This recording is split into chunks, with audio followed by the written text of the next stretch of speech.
Di tepi hutan tua desa Sumberjati, terdapat sebuah jalan setapak yang perlahan ditelan waktu. Daun-daun gugur menutupi jejak kaki yang pernah melintasinya, seolah alam sendiri ingin melupakan keberadaannya.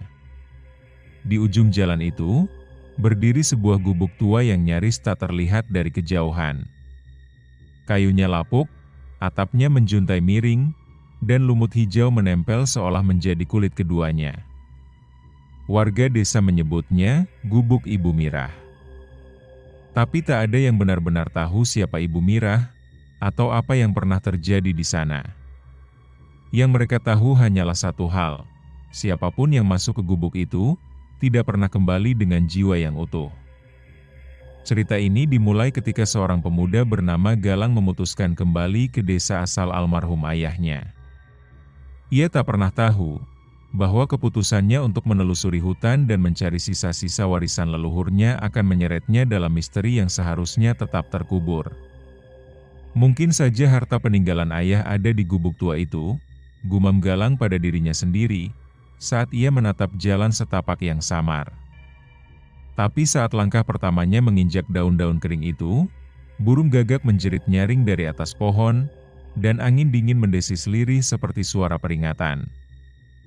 Ia belum tahu. Ia belum sadar. Tapi sejak saat itu, dia sudah tidak sendiri lagi. Sebelum memulai kisahnya, pasang earphone-mu, biar horornya terasa lebih nyata. Kalau kamu suka cerita kayak gini, jangan lupa like, komen, subscribe, dan share ke teman-temanmu. Lorong Misteri selalu punya kisah yang siap bikin bulu kuduk merinding. Galang berdiri kaku di tengah jalan setapak yang sepi. Sepi yang bukan hanya sunyi, tapi seperti ditarik dari dunia nyata. Udara di sekelilingnya terasa lebih berat, dingin menusuk tulang padahal matahari belum tenggelam sepenuhnya. Ia membuka lipatan kertas tua yang ditemukan di lemari ayahnya. Peta yang digambar dengan tangan, dengan lingkaran merah kecil bertuliskan, kunci. Jangan dilanggar janji. Kata-kata yang bagi Galang tak berarti apa-apa belum. Tiba-tiba, ingatannya mengarah pada cerita lama yang pernah didengar saat kecil. Ibunya pernah berbisik ketika Galang bertanya soal desa asal ayahnya, jangan pernah ikuti jejak ayahmu ke hutan. Di sana, janji lama belum lunas, dan kunci sudah lama dikubur bersama dendam. Tapi kini, di hadapannya, pepohonan tinggi menjulang seperti penjaga gerbang dunia lain. Gubuk itu semakin dekat. Dan Galang tahu, dia tidak hanya mengejar warisan, dia sedang membuka pintu rahasia yang dijaga oleh masa lalu keluarganya sendiri. Saat ia melangkah lagi, kaki kirinya menyentuh tanah yang lebih empuk. Ia menunduk, lalu mengais sedikit tanah, dan menemukan ujung dari kotak kayu kecil yang hampir hancur. Di dalamnya, sebuah kunci besi tua berkarat, dan selembar foto usang bergambar seorang perempuan yang matanya tampak hidup. Galang gemetar. Ia tidak kenal siapa wanita itu. Tapi di balik foto itu, tertulis satu kalimat, "Aku menunggu di gubuk, seperti janji kita." Gubuk itu berdiri di antara pepohonan tua yang berdesis lirih seperti sedang berbisik satu sama lain. Dinding-dinding kayunya retak dan dipenuhi lumut, tapi entah mengapa, terlihat hidup. Bukan seperti bangunan mati yang ditinggalkan, melainkan seperti tubuh tua yang sedang tidur. Saat Galang mendekat, udara di sekelilingnya berubah. Angin berhenti. Daun tak bergoyang. Burung-burung mendadak diam. Hening yang memekakkan telinga. Langkah kakinya menimbulkan suara renyah di antara dedaunan kering, tapi setiap suara itu terdengar terlalu keras. Seolah alam memperingatkannya untuk tidak mendekat lebih jauh. Ketika ia sampai di depan pintu gubuk, papan kayunya tampak bergerak, naik turun, pelan, seperti sedang bernafas. Galang memejamkan mata sejenak, menepis rasa takut. Tapi saat ia membuka matanya kembali, Jendela gubuk yang tadi tertutup kini sedikit terbuka, seolah mengintip balik padanya. Ia mencoba bicara, suara pelan nyaris hanya napas. "Siapa yang ada di dalam?" Tak ada jawaban. Hanya suara retakan kayu, krek, krek, seperti ada sesuatu yang bergerak di lantai kayu yang lapuk itu. Galang mengangkat kunci berkarat yang ia temukan. Tangannya bergetar, namun tak bisa berhenti. Hatinya berkata jangan lanjut, tapi rasa penasaran yang terikat oleh darah dan janji lama membuat kakinya tetap berdiri di ambang pintu. Dan saat ia menyentuhkan kunci ke lubang, gubuk itu bernafas lebih keras. Seperti menyambut pulangnya seseorang yang ditunggu sangat lama. Saat kunci tua itu berputar dan pintu gubuk terbuka perlahan, aroma tanah basah dan kayu lapuk langsung menyergap. Namun di balik bau itu, ada sesuatu yang lebih pekat, aroma kesedihan, seperti tangis yang pernah membeku di udara. Langkah pertama Galang. Di lantai gubuk disambut bunyi kerak, bukan hanya karena kayunya rapuh, tapi karena seolah ada sesuatu yang tersentuh oleh keberadaannya.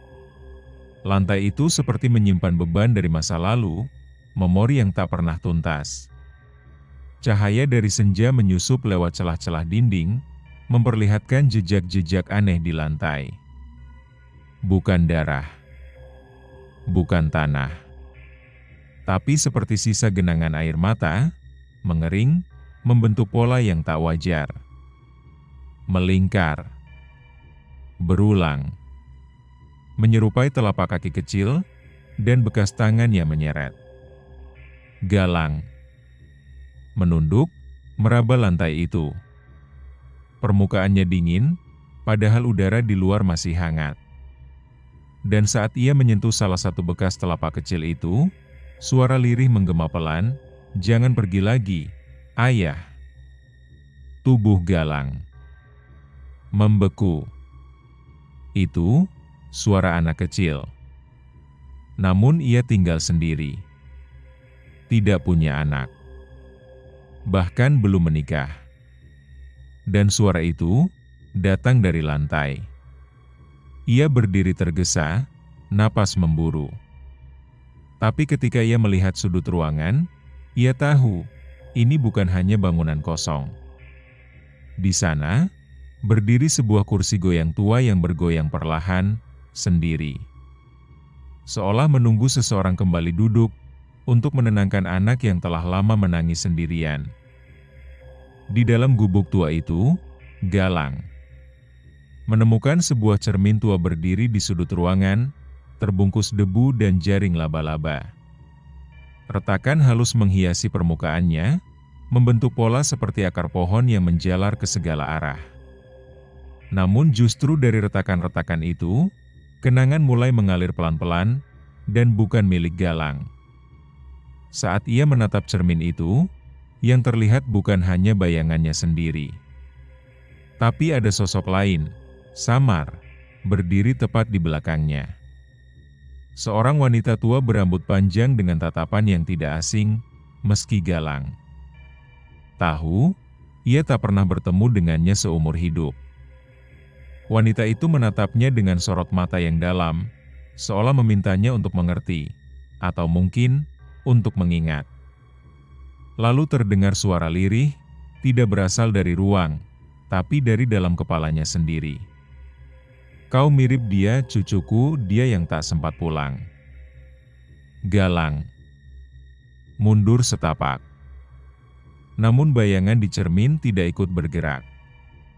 Malah semakin jelas.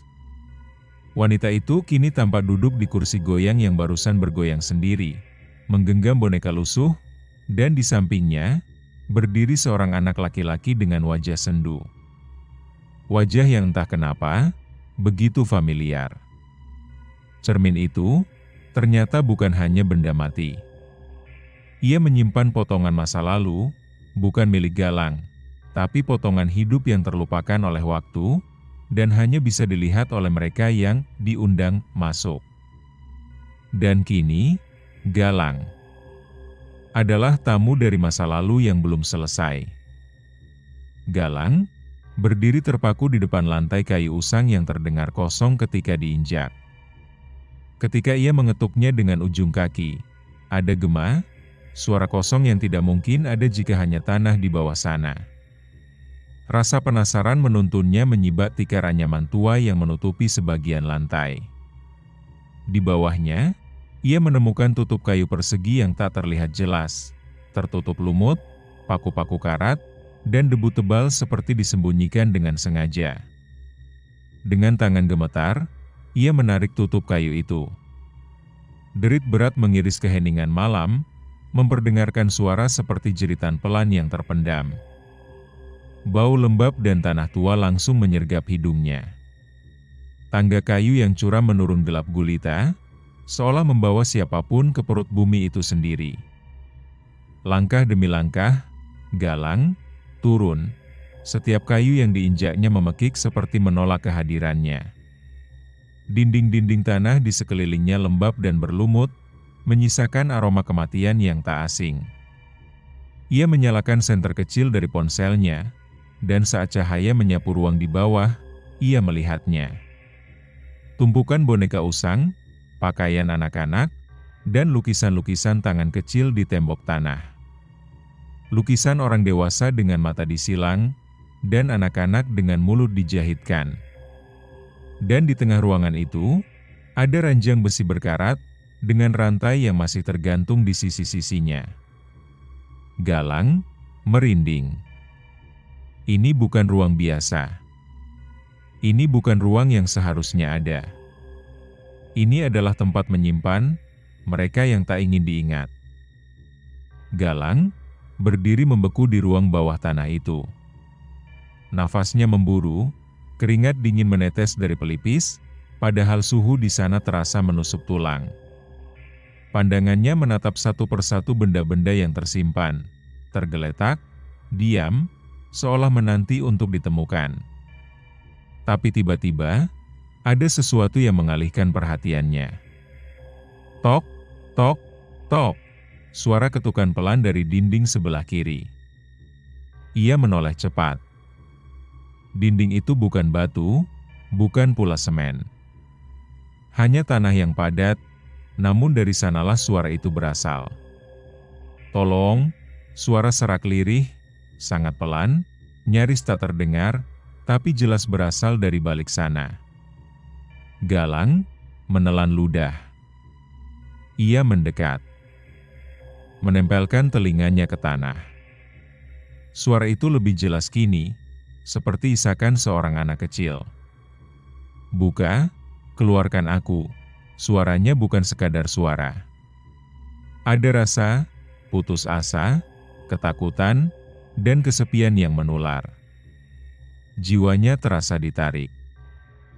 Galang mundur selangkah. Tapi dinding itu kembali berdetak, pelan, tapi teratur. Seolah sesuatu di balik sana hidup. Atau belum mati sepenuhnya. Seketika itu juga, lampu senter ponselnya padam. Kegelapan menyergap, dan suara dari dalam dinding berubah. Kali ini bukan tangisan, tapi tawa pelan, cekikikan kecil yang dingin dan menghantui. Galang berbalik, mencoba naik. Tapi suara itu mengikutinya, memanggil namanya dari kegelapan. Galang, kamu sudah masuk, sekarang kamu bagian dari kami. Setelah berhasil keluar dari ruang bawah tanah itu dengan tubuh gemetar dan pikiran kacau, Galang langsung berlari kembali ke rumah Bu Sarti. Wajahnya pucat pasi, matanya liar, dan tubuhnya menggigil meski matahari telah tinggi. Bu Sarti menatapnya dalam-dalam dari ambang pintu. Tanpa kata-kata, seolah tahu apa yang Galang alami. Ia hanya membuka pintu sedikit, cukup untuk berbisik, "Sudah lihat, ya?" Galang terdiam. Tidak tahu harus menjawab apa. Dengan suara rendah, Bu Sarti mulai bercerita. bahwa gubuk tua itu dulunya rumah seorang dukun bayi. Perempuan tua yang dikenal bisa membantu persalinan, tapi diam-diam menumbalkan bayi-bayi yang dilahirkan demi kekuatan dan panjang umur. Orang-orang tahu, tapi mereka tak pernah bicara. Takut, karena setiap yang mencoba membongkar rahasia itu mendadak sakit atau menghilang. Desa ini hidup dari ketakutan yang diwariskan turun-temurun. Dinding itu tempat dia menyimpan, ujar Bu Sarti lirih, matanya menerawang jauh. Suara-suara itu belum pergi. Arwahnya belum tenang. Karena mereka ditinggalkan tanpa doa. Tanpa nama. Galang terdiam. Ada rasa bersalah yang tak bisa dijelaskan. Seolah hanya karena rasa ingin tahunya, dia membuka luka lama yang seharusnya tetap terkubur. Namun batinnya menolak untuk diam. Karena jika semua terus bungkam, suara-suara itu akan tetap menjerit dari balik tanah, dan mungkin suatu saat akan menuntut lebih dari sekadar perhatian. Galang tidak bisa tidur malam itu. Bayangan wajah-wajah pucat dari ruang bawah tanah masih menari-nari di kepalanya. Suara tangisan lirih, bisikan-bisikan lemah, dan bau amis darah tua seolah melekat di inderanya. Tubuhnya berbaring, tapi pikirannya gelisah. Keesokan harinya, saat matahari belum sepenuhnya muncul, Galang kembali ke gubuk tua itu. Tapi kali ini, ia membawa cangkul dan senter. Ia tahu, apa yang dikatakan Bu Sarti bukan isapan jempol. Dan ia harus tahu lebih banyak. Harus ada yang mengakhiri kutukan ini. Dengan hati-hati, ia membuka lantai kayu yang lapuk itu. Debu berhamburan, aroma tanah basah bercampur darah menyambutnya. Perlahan, Galang mulai menggali. Lapisan demi lapisan tanah ia angkat, hingga akhirnya, ujung cangkulnya menyentuh sesuatu. Sebuah benda keras. Tapi bukan batu. Dengan tangan gemetar, ia menggali lebih dalam. Sebuah peti kecil dari kayu tua muncul, berlumut dan hampir hancur.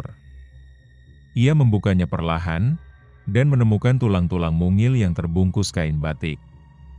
Masih ada sisa tali pusat yang menghitam, mengisyaratkan ini adalah bayi yang tak pernah diberi kesempatan hidup. Di samping peti itu, ada 3 gundukan tanah lain. Semuanya tak bertanda. Galang tak kuasa menahan air mata. Di balik keberanian yang ia tunjukkan, hatinya remuk. Gubuk itu bukan cuma tempat persembunyian kejahatan, tapi kuburan sunyi bagi jiwa-jiwa kecil yang ditolak dunia. Dengan suara parau, ia berbisik, "Maafkan kami. Semoga kalian tenang sekarang." Namun, dari kejauhan, angin tiba-tiba berhenti. Udara membeku. Dan Galang merasa ia tidak sendiri di sana. Setelah menemukan kuburan kecil di bawah lantai gubuk tua itu, Galang merasa harus berbuat sesuatu. Ia pulang, lalu kembali dengan sesajen sederhana, beras putih, bunga 7 rupa, dan segelas air putih. Ia menaruh semuanya di atas lantai terbuka, di mana tulang-tulang bayi itu ditemukan. Galang menunduk, membacakan doa dalam hati, dengan harapan agar arwah yang tersesat itu bisa menemukan jalan pulang. Tapi malam itu, udara justru terasa semakin dingin, jauh lebih dingin dari biasanya. Tiba-tiba, lampu senternya mati. Gelap menelan segalanya. Dan dalam sunyi itu, terdengar suara yang merintih pelan, lalu makin keras. Bukan hanya satu suara, tapi banyak. Tangisan bayi, rintihan wanita, erangan marah.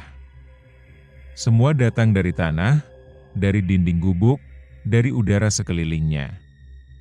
"Bukan ini yang kami mau," suara serak terdengar seperti keluar dari perut bumi.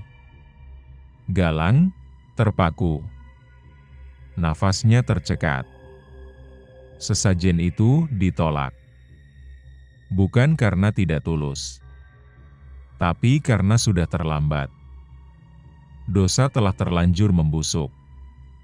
Dan mereka yang dikubur tanpa nama, tidak ingin diberi bunga. Mereka ingin dikenang. Mereka ingin kebenaran. Mereka ingin pembalasan. Angin memutar kuat. Pintu gubuk mengayun keras lalu tertutup sendiri. Galang tidak bisa bergerak. Hatinya menjerit karena ia tahu malam ini, gubuk itu tidak akan membiarkannya pergi dengan mudah. Angin malam menggila, memutar debu dan daun-daun kering di dalam gubuk itu seakan sedang menari atas nama dendam. Galang berdiri membatu, tubuhnya dingin seperti mayat, napasnya pendek dan tergesa. Di ujung ruangan yang remang, samar-samar muncul sosok tinggi kurus, tubuhnya miring tak wajar, seakan patah di beberapa bagian.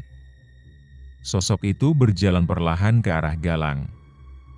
Suara derak lantai kayu mengiringi langkahnya, seperti aba-aba dari dunia lain. Ketika cahaya senter Galang kembali menyala sejenak, sebuah kilatan menerangi wajahnya. Sosok itu memiliki dua wajah. Wajah pertama berada di depan, menatap Galang dengan senyum getir. Wajah kedua, lebih pucat, lebih menyiksa, menghadap ke belakang tengkuknya, menangis diam-diam tanpa suara. Seolah yang satu tertawa atas dosa, dan yang satu menanggung luka. Semua dimulai dari aku, ucap sosok itu. Suaranya bergema, seperti berasal dari dua mulut sekaligus. Galang ingin mundur, tapi tubuhnya berat, seperti tertarik oleh tanah. Sosok itu melanjutkan, aku dulu penjaga gubuk ini, tempat mereka dibuang. Bayi-bayi tak berdosa. Perempuan-perempuan dibungkam. Ia menunjuk ke lantai, tempat kuburan kecil ditemukan. Semua atas perintah mereka, para orang terhormat di balik rumah-rumah besar. Air mata menetes di wajah belakangnya, sementara wajah depan tetap menyeringai. Dan aku diam. Aku bagian dari mereka. Galang menggigil. Disinilah sumber kegelapan itu. Sosok inilah penjaga rahasia berdarah dari gubuk terkutuk. Lelaki berwajah dua, saksi sekaligus pelaku yang tak pernah bisa memilih sisi. Gubuk tua ini bukan hanya menyimpan hantu, tapi sejarah yang dibungkam paksa. Malam semakin dalam, dan hawa dingin tak hanya menggigit kulit, tapi juga masuk ke dalam tulang. Galang melangkah pelan keluar dari gubuk, tubuhnya masih gemetar oleh pengakuan sosok berwajah dua tadi. Namun baru beberapa langkah, telinganya menangkap suara lirih, seperti suara tangisan anak kecil, pelan, pilu, mendayu. Ia berhenti di bawah pohon besar yang tumbuh menjulang di samping gubuk. Suara itu berasal dari sana. Aneh, pohon itu seperti hidup. Batangnya berdenyut, dan ada jejak-jejak merah tua mengalir di celah kulit kayunya. Seolah pohon itu menyimpan sesuatu di dalamnya, atau seseorang. Suara tangisan makin jelas. Galang mendekat, dan tanpa sadar menyentuhkan telinganya ke batang pohon. Jantungnya mencelos. Di dalam sana, terdengar suara, "Booth, tolong aku, dingin sakit." Galang mundur panik. Tangannya gemetar. Lalu samar, muncul bayangan kecil, seperti siluet anak berjongkok, terjebak di balik kulit pohon. Matanya memohon, namun mulutnya tak bisa berteriak. Wajah Galang memucat. Mereka dikurung di dalam pohon. Gumamnya ngeri. Tiba-tiba angin berdesir kencang. Ranting pohon bergerak sendiri, menggoreskan bentuk-bentuk menyerupai tangan yang mencakar langit. Aroma anyir darah menyeruak dari akar-akar yang menjalar ke permukaan. Pohon itu bukan sekadar pohon. Ia adalah penjara bagi arwah anak-anak tak berdosa yang dikorbankan, dikubur hidup-hidup oleh tangan-tangan jahat yang kini mungkin sudah lama mati, tapi dosanya masih hidup di dalam batang itu. Langit malam mulai tertutup awan kelam. Petir berkelebat di kejauhan, menyinari wajah Galang yang kini bersimbah tanah dan peluh. Tak jauh dari pohon yang merintih tadi, ia melihat gundukan kecil, tak seperti tanah alami. Terlalu rapi, terlalu segar, seolah baru ditimbun beberapa hari lalu. Naluri dalam dirinya berkata untuk pergi. Tapi sesuatu yang lebih kuat menahannya, rasa penasaran, atau mungkin panggilan dari jiwa-jiwa yang terperangkap. Ia mulai menggali, dengan tangan kosong, mencakar tanah basah yang dingin dan berat. Setiap kikisan membawa bau yang tak lazim. Apek, anyir. Mati tak butuh lama, jemarinya menyentuh kayu, kasar, tua, dan lembab. Sebuah peti kecil. Ukurannya tak lebih besar dari koper. Ia menarik napas dalam-dalam, lalu membuka penutupnya perlahan. Di dalamnya, kain kafan kusam terlipat, dan di baliknya, tubuh mungil yang kaku. Seorang anak perempuan dengan wajah pucat, matanya tertutup rapat, namun dari sela-sela bibirnya yang membiru, keluar bisikan pelan, "Aku belum sempat pulang, Pak." Galang terjungkal ke belakang, tercekik oleh rasa takut yang meledak tiba-tiba. Tanah di sekelilingnya mulai bergetar. Udara mengeruh. Suara tangis bergema lagi, kini bercampur dengan jeritan anak-anak lain yang tak kasat mata, namun memenuhi seluruh hutan. Ia sadar, ini bukan hanya satu peti. Masih banyak, terkubur dalam diam. Dan gubuk tua itu adalah gerbang dari kejahatan lama yang ditutup oleh waktu. Galang berdiri terpaku di depan gubuk tua itu, tubuhnya gemetar, jantungnya berpacu tak karuan. Hembusan angin malam makin dingin menusuk, seolah membawa bisikan dari masa lalu.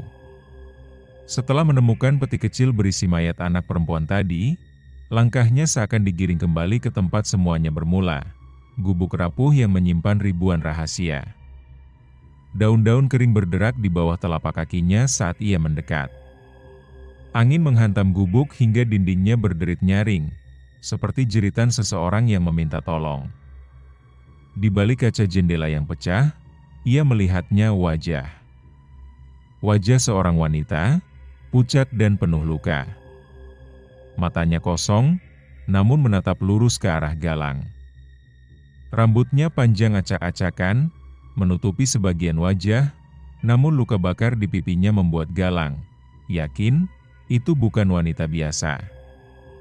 Ia mundur perlahan. Tapi wajah itu tidak menghilang. Justru makin mendekat, menempel di jendela, mulutnya mulai bergerak. Tanpa suara, namun jelas membentuk kata, "Jangan buka pintunya." Galang menoleh, dan matanya langsung tertuju pada pintu gubuk yang kini terbuka sendiri. Dari celah gelap di dalam, tangan-tangan kecil mulai menjulur keluar, mencakar lantai kayu sambil mengerang lirih. Tangis anak-anak kembali menggema, kali ini dari dalam gubuk, memanggil, merintih, meminta pembebasan. Namun siapa wanita itu? Mengapa ia memperingatkan Galang? Dan siapa anak-anak itu? Misteri makin tebal. Tapi satu hal pasti, gubuk ini tidak hanya menyimpan hantu, melainkan juga dosa lama yang belum tertebus. Sosok itu tak kunjung pergi dari jendela. Wajahnya tetap menatap lurus ke arah Galang, seperti menyampaikan sesuatu yang tak bisa ditunda lagi. Lalu, dengan langkah pelan, Galang mendekati jendela. Tangan gemetar, napasnya berat, tapi rasa penasaran lebih kuat dari rasa takut. Dan di saat itulah, suara itu terdengar. Bukan lewat telinga, tapi langsung menembus kepikirannya. Sebuah bisikan lirih, dalam dan penuh luka. "Namaku Sari." Galang terdiam. Nama itu menggema, asing namun terasa akrab, seolah punya ikatan yang dalam dengan tempat ini. Sari mulai menampakkan seluruh wujudnya. Tubuhnya perlahan muncul di balik kaca jendela yang retak. Bukan hanya luka di wajahnya yang membuat ngeri, tapi juga lehernya yang tampak pernah dicekik kuat, membiru, membusuk. Namun mata itu menyiratkan kesedihan, bukan kebencian. "Aku bukan ingin menakutimu. Aku hanya ingin kau tahu kebenaran." Galang perlahan berbisik pelan, meski tak yakin ia bicara pada makhluk hidup. Kebenaran apa? Wajah Sari merunduk, dan dari matanya, air bening jatuh seperti manusia yang menangis. "Aku, salah satu dari mereka yang dikubur di bawah gubuk ini. Kami bukan hanya mati, kami dikorbankan." Kata-kata itu mengguncang Galang. Pikiran dan tubuhnya bergetar hebat. Ini bukan sekadar kisah tragis biasa. Ini pembantaian. Sebuah rahasia kelam yang sudah dikubur terlalu lama, dan sekarang perlahan bangkit kembali. Langit di atas gubuk mulai dipenuhi awan kelabu. Angin tak lagi semilir, kini berdesir dengan bisikan tak wajar. Di dalam gubuk, Galang mulai menggali lantai tanah yang dingin dan padat. Dengan tangan kosong dan kuku yang hampir terkelupas, ia terus mengais tanah yang menutupi rahasia lama itu. Tanah itu bau, bukan sekadar bau lembab, tapi seperti daging busuk yang lama tak tersentuh.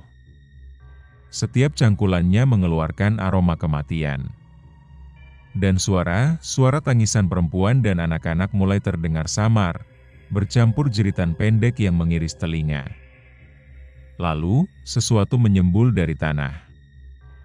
Bukan batu, bukan akar, tapi potongan tulang kecil, berwarna kecoklatan, dan terbungkus kain lusuh bermotif bunga. Galang menelan ludahnya. Hatinya tercekat. Ia tahu itu bukan hanya satu. Ia merasakan ada banyak. Terlalu banyak. Saat dia terus menggali, serpihan-serpihan tulang lain muncul, ada yang masih terikat dengan tali plastik, ada pula yang terbungkus dalam karung goni yang menghitam oleh waktu. Seakan gubuk ini bukan tempat tinggal, tapi tempat penguburan massal yang disamarkan. Bisikan dari bawah tanah mulai terdengar jelas di telinga Galang, bukan satu suara, tapi puluhan. Mereka berkata bersamaan, "Kami belum tenang karena tak ada yang tahu siapa kami." Tubuh Galang menggigil. Tak hanya karena kengerian, tapi karena amarah mulai tumbuh. Siapa yang bisa sekejam ini? Dan untuk pertama kalinya, Galang sadar ia tak datang ke tempat ini secara kebetulan. Ia dipanggil untuk membuka kembali luka yang telah ditutup terlalu lama. Hujan mulai turun perlahan, membasahi atap gubuk yang reot. Di balik rintik air, suara-suara masa lalu mulai hidup kembali. Galang duduk lemas di lantai tanah, dikelilingi potongan-potongan tulang belulang yang membisikkan tragedi. Dalam lamunannya, muncul bayangan samar. Seorang pria tua berpakaian compang-camping duduk bersila di tengah gubuk, dikelilingi lilin-lilin kecil. Wajahnya tirus, matanya cekung seperti tak tidur bertahun-tahun. Tangannya dipenuhi tato tua beraksara kuno, dan di sekitarnya, anak-anak kecil ketakutan, tubuh mereka gemetar. Dulu, pria itu dikenal sebagai Aki Manggala. Dianggap sebagai tabib oleh warga, padahal diam-diam ia menjalankan ilmu hitam. Katanya, untuk menjaga kekuatannya, Ia harus memberi tumbal darah, tak cukup dengan ayam atau kambing, melainkan anak-anak yatim dan perempuan hamil yang dipilihnya secara gaib. Warga desa sekitar tak pernah tahu. Karena mereka yang curiga hilang satu persatu. Gubuk ini, dulu terpencil, tersembunyi di antara pepohonan yang lebat, menjadi saksi bisu atas ritual berdarah itu.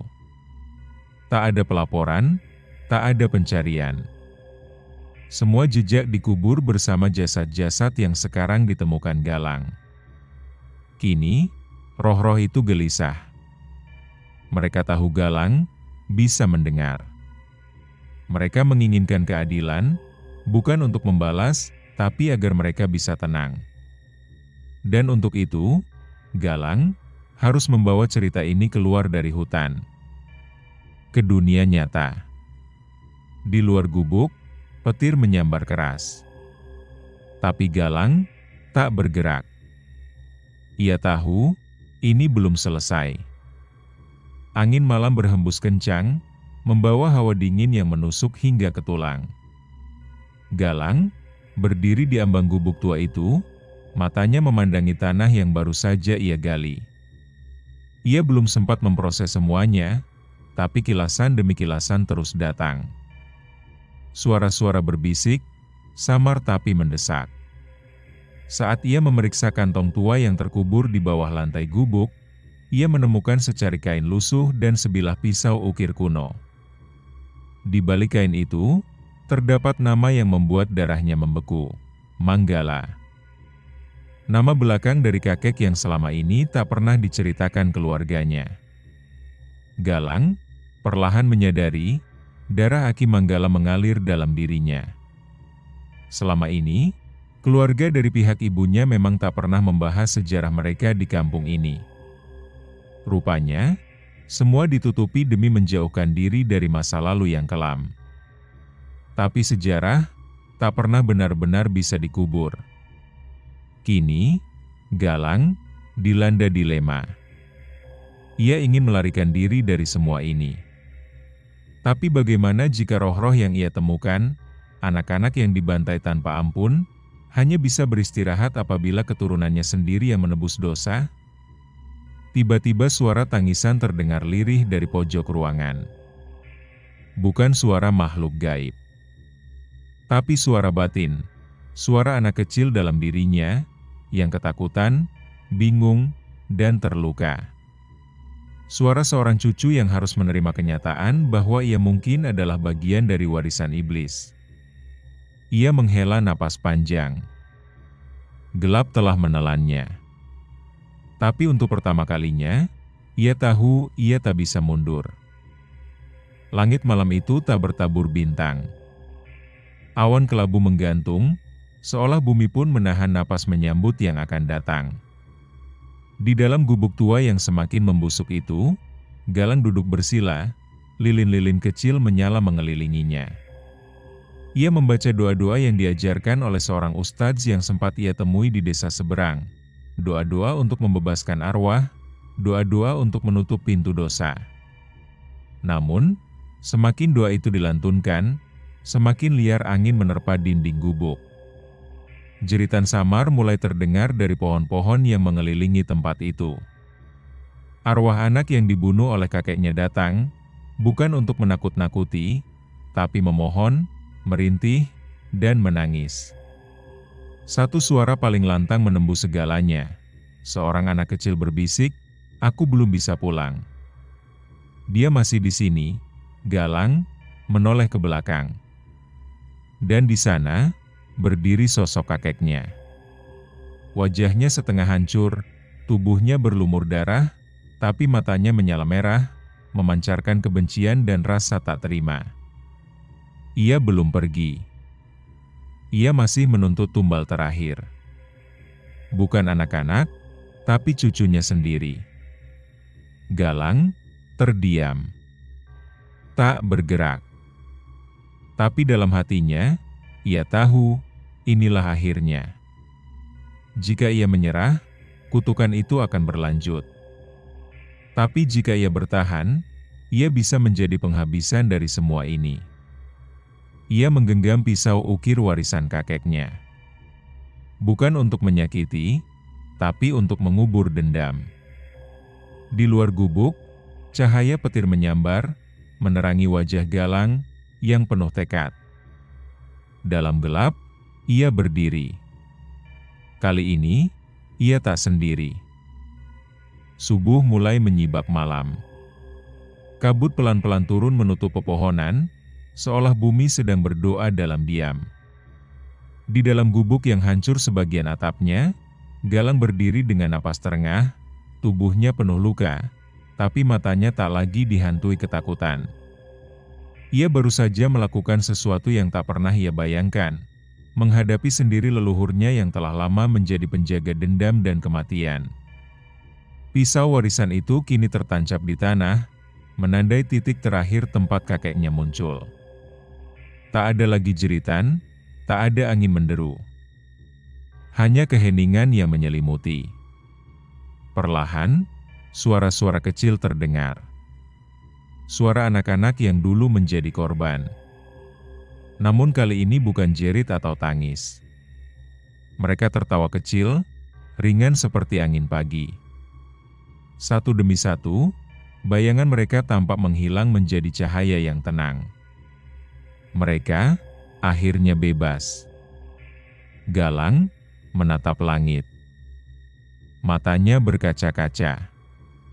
Semua ini, pengorbanan, ketakutan, luka, kesendirian, bukan untuk jadi pahlawan, tapi untuk menebus dosa masa lalu, agar tidak diwariskan ke masa depan.